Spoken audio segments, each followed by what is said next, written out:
नमस्कार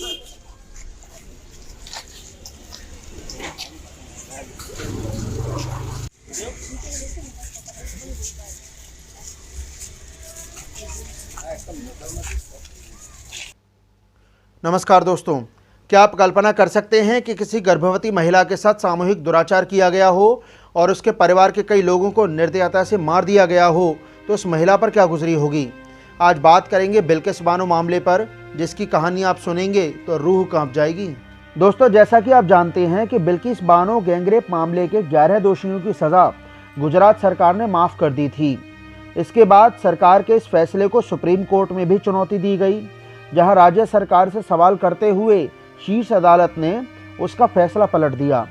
कोर्ट ने गुजरात सरकार को फटकार लगाते हुए कहा कि फैक्ट्स के नाम पर सुप्रीम कोर्ट के साथ फ्रॉड किया गया और जो टिप्पणी हाईकोर्ट द्वारा की गई उनको सुनवाई के दौरान छिपाया गया। अब उसका नतीजा ये होगा कि इन दोषियों को फिर से सलाखों के पीछे जाना होगा, क्योंकि उनकी सज़ा माफ़ी का फैसला गुजरात सरकार नहीं कर सकती, बल्कि महाराष्ट्र सरकार इसको देखेगी। गौरतलब है कि बिल्किस बानो मामले की पूरी सुनवाई महाराष्ट्र में हुई। इसके अलावा कोर्ट ने यह भी कहा कि दोषियों को रिहा करने का गुजरात सरकार का फैसला शक्ति का दुरुपयोग था। साल 2022 में गुजरात सरकार ने माफ़ी नीति के तहत हत्या और गैंगरेप के दोषियों को जेल से इस बात पर रिहा कर दिया था कि उनका व्यवहार वहां पर अच्छा रहा है, लेकिन सुप्रीम कोर्ट के फैसले के बाद उनको सलाखों के पीछे फिर से जाना होगा। अब इस पर यह सवाल उठना लाजमी है कि क्या राज्य सरकारों द्वारा गैंगरेप और हत्या के मामलों में दोषी लोगों को इस तरह से माफ़ करना सही है। वैसे सोचकर काफ़ी हैरानी होती है कि जिस देश में महिलाओं को देवी का दर्जा दिया जाता है, वहीं उसके साथ हैवानियत होना ये दर्शाता है कि जब तक समाज में नफरती सोच वाले लोग रहेंगे तब तक समाज का भला नहीं होगा। बिल्किस बानो के साथ दुराचार की ये घटना तब हुई जब आज के प्रधानमंत्री नरेंद्र मोदी उस वक्त गुजरात के मुख्यमंत्री थे। उन्हीं के कार्यकाल में गुजरात दंगों में 2000 से ज़्यादा लोगों की हत्या की गई थी, जिसमें ज़्यादातर मुसलमान थे। बताते हैं कि जिस दाहोद जिले के रणधीकपुर गांव में बिल्किस रहती थी, वहां ऐसा कोई घर नहीं बचा था जिसे दंगाइयों ने जला न दिया हो। उस समय वो भी बाकी लोगों की तरह अपनी जान बचाकर भाग रही थी कि कहीं ऐसी महफूज जगह मिले जहां दंगाइयों के हाथ उन तक न पहुँचे। उस दौरान वो अपने परिवार के लोगों समेत एक ट्रक में उस गाँव में जा रही थी जो मुस्लिम बहुल था। तभी रास्ते में एक और ट्रक मिला जिसमें बड़ी संख्या में हथियारबंद लोग सवार थे। उन्होंने उस ट्रक को रोका जिसमें बिल्किस का पूरा परिवार मौजूद था। बिल्किस उस वक्त 5 महीने की गर्भवती थी और उनके साथ उनके परिवार के दर्जन भर लोग भी थे, जिनमें उनकी एक 3 साल की बेटी भी थी। जिन लोगों ने बिल्किस के परिवार की हत्या की, उनमें कई लोगों को वह पहले से ही जानती थी। उन हमलावरों में एक डॉक्टर का बेटा था जो बिल्किस बानो के पिता का इलाज करता था, एक व्यक्ति जिसकी गांव में चूड़ी की दुकान थी और एक होटल का मालिक था। इसके अलावा और भी कई लोग ऐसे थे जो बिल्किस के पहले से ही परिचित थे। जब वो अपने 3 साल की बेटी को गोद में लिए हुए थी, तभी एक आदमी ने उसे छीना और ज़मीन पर पटककर उसकी हत्या कर दी। इसके बाद कई लोगों ने बिल्किस के साथ सामूहिक दुराचार किया। जाहिर है ये ऐसा मंजर था जिससे हर किसी की रूह कांप जाए, और जब वो बेहोश हो गईं तो उनको मरा हुआ समझकर हमलावर वहीं छोड़कर चले गए। इसके बाद जब वो होश में आई तो उन्होंने खुद को अपने परिवार के लोगों की लाशों से घिरा हुआ पाया। फिर वो जान बचाने के लिए एक पहाड़ी पर पहुंची, जहां पर उन्होंने डर के साथ रात बिताई। अगले दिन जब वो पानी की तलाश में निकली तो उनको हैंडपंप के पास एक आदिवासी महिला मिली, जिसने उनको कपड़े दिए और फिर एक पुलिसकर्मी की मदद से उनको लिमखेड़ा थाने पहुँचाया गया। उस समय बिल्किस सामूहिक दुष्कर्म और लोगों की हुई हत्याओं की अकेली गवाह थी। वो अपने हमलावरों के नाम जानती थी, लेकिन इसके बावजूद भी पुलिस ने उनकी शिकायत उस तरह से दर्ज नहीं की जो होनी चाहिए थी। दरअसल जब बिल्किस अपनी आपबीती पुलिस को बता रही थी तो हेड कांस्टेबल सोमा भाई गौरी ने कंप्लेंट इस तरह से लिखी ताकि आरोपी बच जाएं। क्योंकि बिल्किस पढ़ी लिखी नहीं थी, इसलिए उस कंप्लेंट में क्या लिखा गया इसका उनको पता नहीं था। इसके बाद उनको गोधरा राहत शिविर में भेज दिया गया, जहां उनकी मुलाकात अपने पति से हुई। वहां से बिल्किस को एक अस्पताल में भेजा गया, लेकिन वहां भी उनका मेडिकल सही तरह से नहीं किया गया। इसका खुलासा तब हुआ जब इस केस में सुप्रीम कोर्ट के आदेश पर सीबीआई की एंट्री होती है। तब कहीं जाकर पता चला कि बिल्किस जो कहानी बता रही है वो थाने में दर्ज शिकायत से मेल ही नहीं खाती है।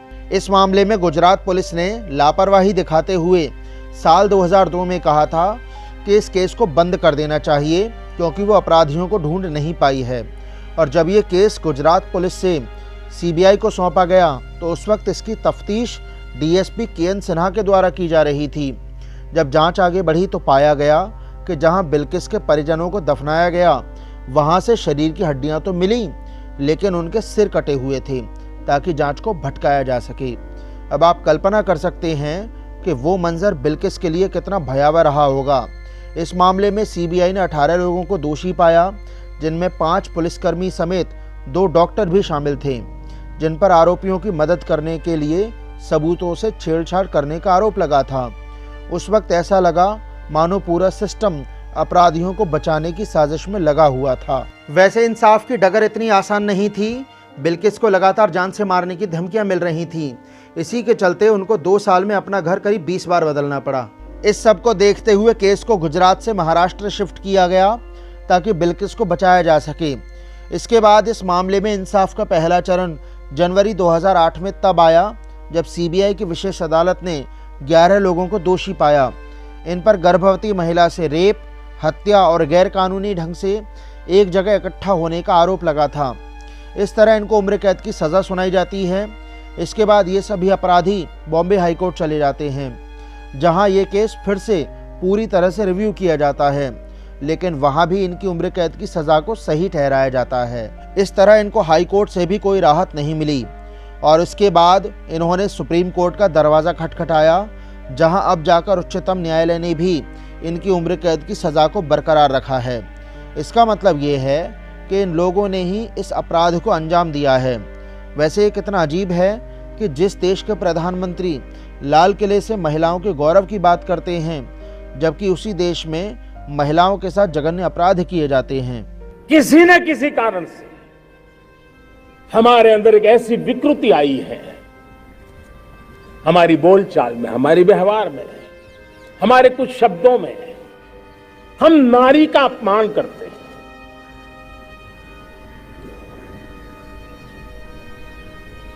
क्या हम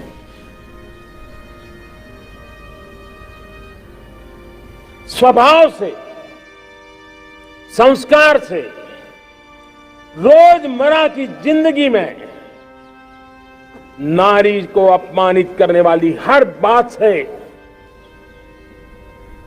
मुक्ति का संकल्प ले सकते हैं?